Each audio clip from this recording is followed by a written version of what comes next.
Matapos ang game sa NCAA kahapon, ilang teams nga ang nagkumpulan ngayon sa gitna ng standings ng Seniors Basketball Tournament. And to help us break down the tight Final Four race at kung bakit dalawang beses na natisod ang league leader na San Beda Red Lions endgame, kasama natin ang NCAA analyst na si Migs Bustos. Migs, welcome back to The Score. Hi DJ, hello. Thanks for joining us. Okay, let's break this down. Although siguro mga 8-7 games respectively pa ang lahat ng kupunan, medyo malayo pa, pero kita na natin nagpo-form ng Final Four. Top 4 ngayon, San Beda 10-2, Arayan 9-2, UPHSD 8-3, MIT 7-4. Pero beyond them, may tatlong dumidikit May mga umaaligid-aligid dyan. Andyan pa yung JRU, Letran, who's the defending champion of course, and then LPU.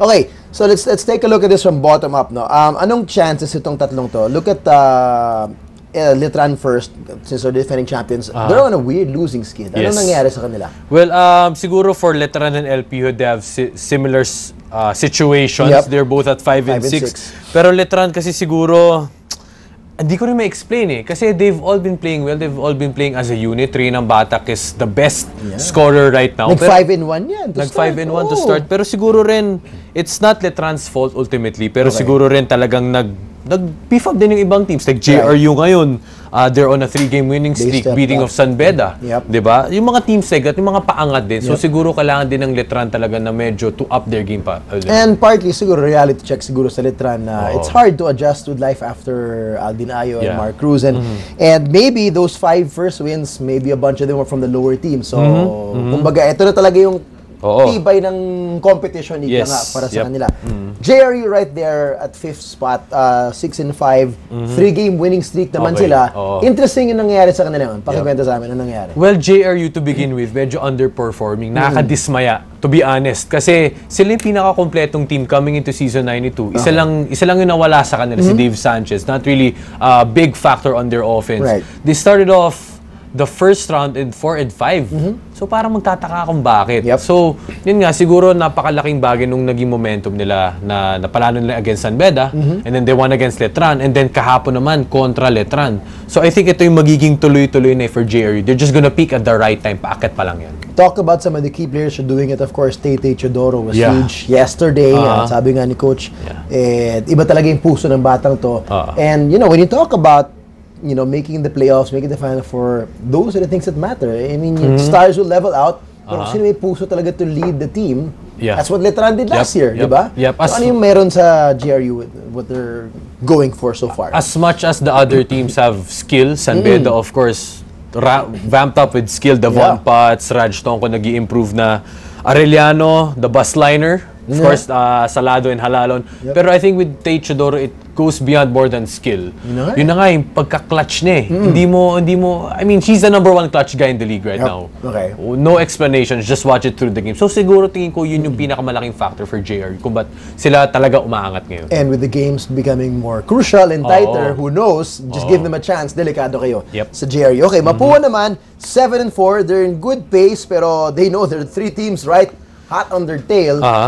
Kamusta ang showing for you? How do you see Mapua so far getting 7-4? Mapua is, tingin ko, they will have to get there pa. Hindi pa sila performing at their best because CJ Isit had another injury, had to be silent for 2 games. Hindi pa siya 100% ngayon. Oraime is obviously hurt. Meron din niyang iniinda. Pero important sa kanila is to step up yung mga kanilang role players like Eriobu, Estrella, Serrano, Biteng. Yung mga yan, kailangan 100% para ma-fill yung voids nitong si Oraime and Isit. And I think, if they really get to do that, medyo ma-hang on nila yung spot nila dyan sa fourth. Well, imagine, they've survived the few games that Oraime missed, and they're still 7-4. They're right there.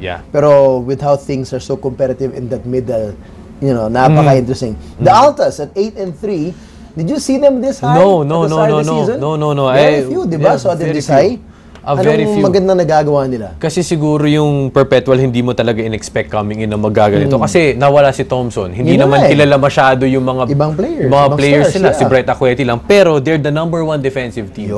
They only hold their opponents to 62 points per game. They're the #1. So I think that is the best, that is the best stat to put it kung bakit 8-3 yung Perpetual. That's a solid defensive right there. 62 points a game. Wild and for NCAA with the pace of that game. Okay. And you mentioned a bit already about the Arellano Chiefs. Of course, you know, Gio Halalon leading the charge there. 9-2. How will they maintain this? Of course, syempre, labanan sa Final Four. I'm talking about these two teams. Syempre, top 2. Nice to beat.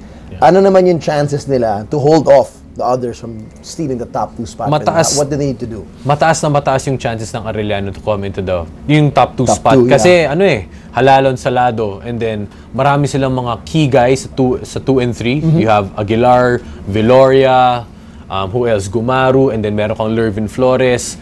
Medyo nagdidip na yung konti ng laro ni Deontay Holtz, pero na-complement ang iba niyang big man. Pero I think they just have to remain consistent, which they are able to do because they have Perpetual. Yung mga tough nila makakalaban next, Perpetual, LPU. Actually, lahat pala. Perpetual, LPU, Letran, JRU, Mapua, and San Beda. Okay. Yung all the upper teams na. All the upper teams na. So, EAC na lang yung medyo nasa bottom tier ng standings. But, you know, they can just gain momentum from that. Tuloy-tuloy yan. What can you say about this team of Coach Jerry? How they've matured the last couple of years. At, you know, he's honed them well. And matured the unit na hinog na ba sila? I mean, I guess. Hindi ito, you know, swertihan lang chamba-chamba lang. They are you know, championship ready team? Yes, I believe so. Kasi coming in to the season 92, expected Final Four na yan And mas expected mo pa na papasok yan sa finals. Kasi nga, solid sila May Zach Nichols ka pa pala. Meron ka pang Allen Enriquez, Cadavis, mga seasoned players. Seasoned players. So I think there is no excuse for them not to miss, you know, the Final Four. At least. At the very least. At least. Okay, now to the team that's number 1 and they've had some weird hiccups the last week or so. 10-2 ngayon ng San Beda. Just recently, their last loss yesterday against San Sebastian na napakasakit, almost at the buzzer. Bakit sila nagko-collapse sa endgame? I mean, you know, if you think of San Beda, such a well-run, disciplined team with Coach Jamaic there. Anong nakita mo nangyari sa kanila lately? Siguro let's backtrack a bit from the Sam Ekwe years. As well as, nag-usap kami ni Anton Rojas kanina. This is the first time that San Beda is really missing a legit big man. A legit big. Legit big. He Tangkua is there, but he's not a big like an Ekwe big. Yes. And lalo na ngayon si Tangkua na ACL pa. Yun, sa pa yun. Okay, sa yun. And then throughout those years, you had solid players. From what I remember, sila Rome De La Rosa, Semirads, Lanetes. But right now, wala kang solid pa. Unlike last year, may Amer de la Cruz ka. You have a Devon Potts, but it's only his first playing year. Raj Tongko, medyo kailangan pa mahinog ng konti. Dan Sara, okay lang. Robert Bolick, okay lang. So they're deep, but they're evenly deep. Walang lamang na star. Walang lamang na star. Kasi in terms of experience, unlike a Tay Chidoro dating closeout games, Gio Halano yung closeout games, hindi pa ganun yung level ng mga players ng San Beda. So is that a concern para sa San Beda na if there are games that will go down the wire, which has happened in their 2 losses, concern ba yun for Coach Jamaica? And we know Coach Jamaica has been praising his 15-man rotation, that everybody can step up at any given time. But when push comes to shove, who's your go-to guy? It's a concern, but you don't need to panic. Your go-to guy will always be Devon Potts. For sure. Even though he's a first-year player. Yes. Siya na. Siya pa rin. Pero kailangan pa rin niya may experience. Kahit hinog na siya offensively, kung nagaling siya sa States, iba pa rin yung atmosphere ng college. He hasn't been there. And he's played the NCAA up to now, but he hasn't played the Final Four. He hasn't played the final. So, iba pa rin different animal. Kailangan pa rin niya ma-experience yung ganong klaseng atmosphere and, you know, performance. How hungry are they?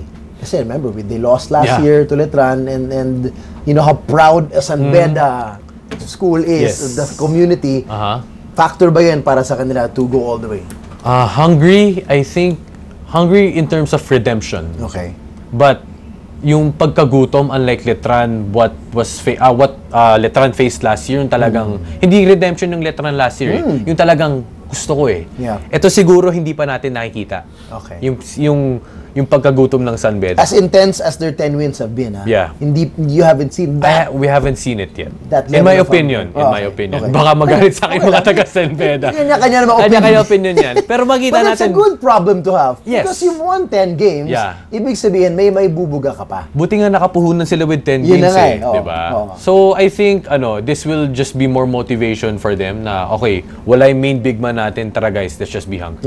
Si Coach Jamaic naman, kamusta yung adjustment niya? I mean, and alam natin, this is only his second year as a college coach, coming from a very successful career sa atin yung high school. Kamusta siya? Kamusta yung pag-adjust niya from the high school game to the college game? And with the pressure of coaching a San Beda? For Coach Jamaic, I think I admire him as a coach. I don't think he's had that much adjustments because he's had more experience, in the Philippine team, in the pros. Right. So talagang coming into San Beda siguro, wala masyado. Pero right now, dito matetest yung adjustment skills niya. Nawalan siya ng malaking pyesa. Correct. Who will you play? If he's really proud of his 15-man deep, I think his players will be really ready to step up for him. All right. Well, we've got 2-3 weeks ago. Pero anong prediction mo? Magkakagulo ba? Kagulo sa NCAA. Kagulo 2.0. Yes, I think so. Do you think so? I hope so. It will go down to the last few playing dates again. Yes. To see the final four. I won't count Letran and LPU out.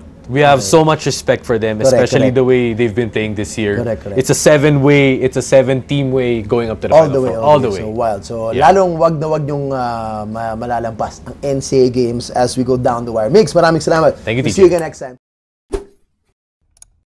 For more sports updates, keep watching The Score. And don't forget to subscribe.